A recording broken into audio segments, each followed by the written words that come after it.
৬৯তম Grammy অ্যাওয়ার্ডসে বিবেচনার জন্য নিজেদের কোনো গান জমা দেবে না কেপপ গ্রুপ বিটিএস। ইনস্টাগ্রামে বিটিএস এর এক বিবৃতি পোস্ট করেছেন গ্রুপের 7 সদস্য RM, জিন, সুগা, জেহোক, জিমিন, বি ও জাংকুক। বিটিএস বিবৃতিতে লিখেছে, এবছর গ্র্যামির জন্য গান জমা না দেওয়ার সিদ্ধান্ত নিয়েছি। আমরা আশা করি অঞ্চল বা ভাষার সীমার বাইরে গিয়ে সঙ্গীতকে তার নিজস্ব মূল্যেই শোনা ও গ্রহণ করা হবে। বিটিএস এর এই সিদ্ধান্তে বিস্মিত হয়েছেন ভক্তরা। দীর্ঘদিন ধরে গ্র্যামি স্বীকৃতি পাওয়ার চেষ্টা করে আসছে গ্রুপটি। 2027 সালের গ্র্যামি অ্যাওয়ার্ডসে best Asian pop music performance বিভাগ চালুর ঘোষণা দিয়েছে রেকর্ডিং একাডেমি। এর মাসখানেক পর বিটিএস এর এমন ঘোষণা এলো।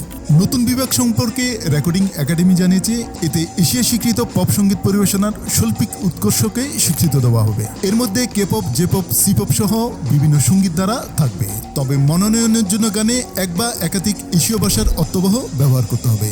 নতুন এই বিভাগ নিয়ে দক্ষিণ কোরিয়ার সঙ্গীতাঙ্গনে আলোচনা শুরু হয়েছে। কেউ কেউ মনে করছেন এটি এশীয় পপ সঙ্গীতের বৈশ্বিক প্রভাবের স্বীকৃতি। আবার অনেকে বলছেন এর মাধ্যমে এশীয় শিল্পীদের গ্রামীণ মূলধারা বিভাগ থেকে আলাদা করা হচ্ছে। এর আগে একাধিকবার গ্র্যামিতে মনোনয়ন পেয়েছিল বিটিএস, তবে কখনোই গ্র্যামি অ্যাওয়ার্ডস জিতেনি।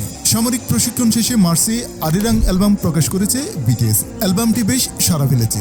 ভক্তরা আশা করেছিল এবার হয়তো গ্র্যামি জিতবে গ্রুপটি, তবে তা হচ্ছে না এবারও।